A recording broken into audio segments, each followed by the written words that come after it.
प्रिय विद्यार्थियों, आज हम इस वीडियो में चर्चा करेंगे सूरदास के वात्सल्य वर्णन की। यह विषय बीए प्रथम वर्ष में अध्ययनरत विद्यार्थी जिनके पास हिंदी साहित्य है उनके प्रथम प्रश्न पत्र के लिए यह उपयोगी है। मैं डॉक्टर बालकृष्ण शर्मा, सहायक आचार्य हिंदी, MSJ कॉलेज भरतपुर। सूरदास का वात्सल्य वर्णन हिंदी साहित्य की अनुपम निधि है। श्री कृष्ण के बाल सौंदर्य की झांकी के साथ साथ बाल मनोविज्ञान का जैसा चित्रण सूरदास के काव्य में उपलब्ध होता है वैसा अन्यत्र कहीं भी नहीं मिलता।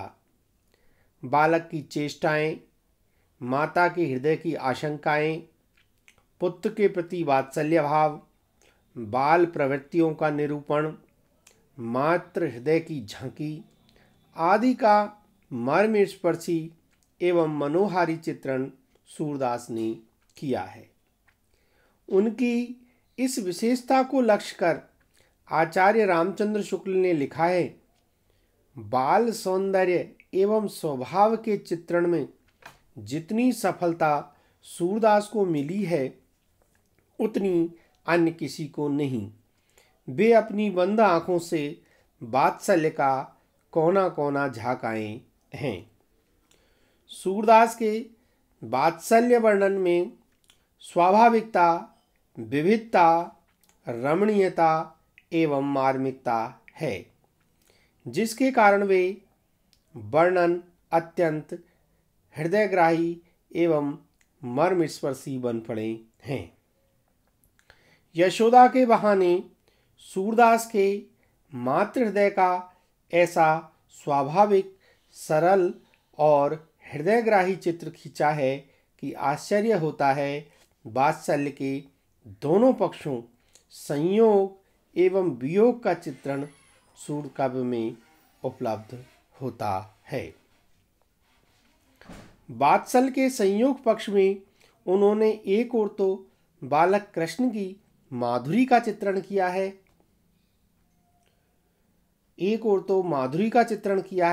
तो दूसरी ओर बालोचित चेष्टाओं का मनोहारी वर्णन किया है। हरि जू की बाल छवि कहाँ वर्णी, सकल सुख की सीव कोटि मनोज शोभा हरनी। कृष्ण कहीं घुटनों के बल पर चल रहे हैं तो कहीं मुख पर दधी का लेप किए दौड़ रहे हैं, कहीं अपने प्रतिबिंब को पकड़ने की चेष्टा कर रहे हैं तो कहीं किलकारी भर रहे हैं। एक चित्र देखिए, शोभित कर नवनीत लिए, घुटरुन चलत रेणु तन मंडित मुख दधि लेप किए। सूर ने बाल कृष्ण की लीलाओं का चित्ताकर्षक एवं मनोहारी चित्र अंकित करने में जैसी सफलता प्राप्त की है वैसी किसी को नहीं मिल सकी है। किलकत कान घुटरवनी आवत, मणि में कनक नंद के आंगन, बिंब पकड़िए धावत। सूरदास ने बालकों के हृदयस्थ मनोभावों का भी चित्रण किया है और उसका वर्णन पूर्ण मनोयोग से किया है। बालकों की खीज, पारस्परिक प्रतिस्पर्धा, बुद्धि चातुर्य, अपराध को छिपाने की प्रवृत्ति, भोले वाले तर्क आदि का विषय चित्रण सूर काव्य में मिलता है। माता यशोदा उन्हें दूध पीने के लिए मनाती हुई यह लालच देती है कि दूध पीने पर तुम्हारी चोटी बढ़ जाएगी। कृष्ण उनकी बात मानकर एक हाथ से चोटी पकड़कर और दूसरे हाथ से दूध का गिलास पकड़कर माता यशोदा से पूछने लगते हैं, मैया कवई बढ़ेगी चोटी, कितनी बार मोई दूध पिबत भई, यह अजऊ है छोटी।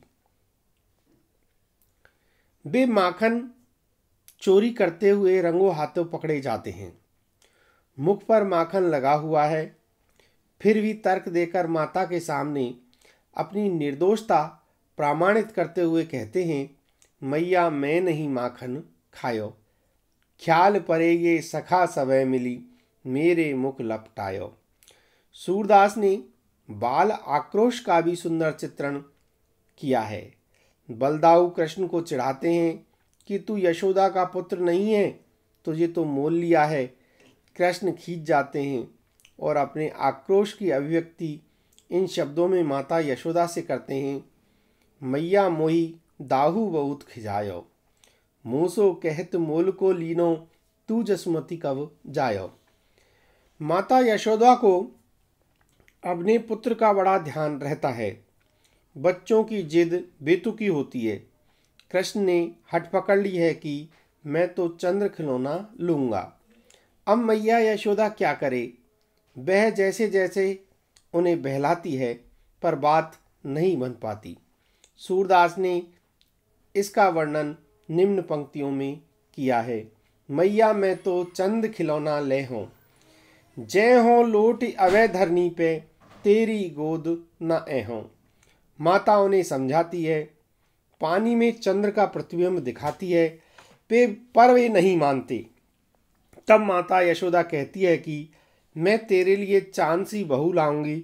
तो कृष्ण कहते हैं ठीक है, मैं अभी विवाह करने जाऊंगा। लो दूसरी समस्या खड़ी हुई। ये सभी वर्णन ऐसे स्वाभाविक हैं कि पाठक का हृदय इन्हें पढ़ते ही रसमग्न हो जाता है। सूरदास जी ने जितनी तन्मयता से वात्सल्य के संयोग एवं वियोग पक्ष का चित्रण किया है, सूरदास ने जितनी तन्मयता से वात्सल्य के संयोग पक्ष का चित्रण किया है, उतनी ही तन्मयता से वात्सल्य के वियोग पक्ष का भी चित्रण किया है। श्री कृष्ण के मथुरा के लिए प्रस्थान करते समय यशोदा कितनी विकल है, इसका चित्र इन पंक्तियों में देखा जा सकता है। जसोदा बार बार यों भांखे, है कोई ब्रज में हितु हमारो, चलत गोपाल ही राखे। कृष्ण के मथुरा चले जाने पर माता का वात्सल्यपूर्ण हृदय अपने पुत्र के लिए विकल होने लगता है।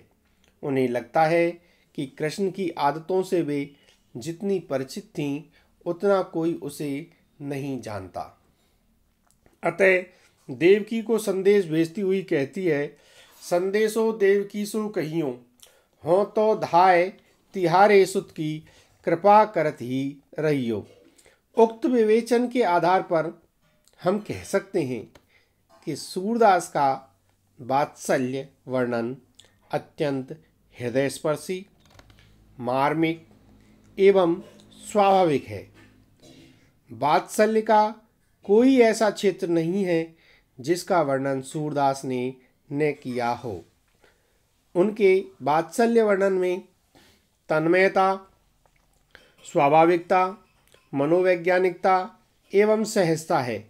उन्होंने केवल बाल लीला का ही चित्रण नहीं किया, अपितु बालकों की मानसिक प्रवृत्ति का भी हृदयगाही वर्णन मनोविज्ञान के परिप्रेक्ष्य में किया है। अतः यह कहना तर्कसंगत होगा कि सूर के वात्सल्य वर्णन में मनोवैज्ञानिकता का पुट है।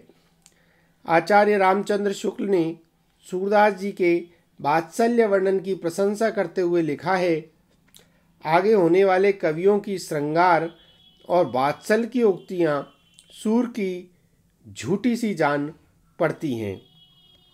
निश्चय ही सूरदास वात्सल्य के सम्राट हैं और उनका वात्सल्य वर्णन हिंदी साहित्य की ऐसी अपूर्व निधि है जिस पर हम गर्व कर सकते हैं। विद्यार्थियों, अगले वीडियो में हम सूरदास के गीति काव्य पर, गीति तत्वों की विशेषताओं पर चर्चा करेंगे। इस वीडियो में बस इतना ही। धन्यवाद, धन्यवाद, धन्यवाद।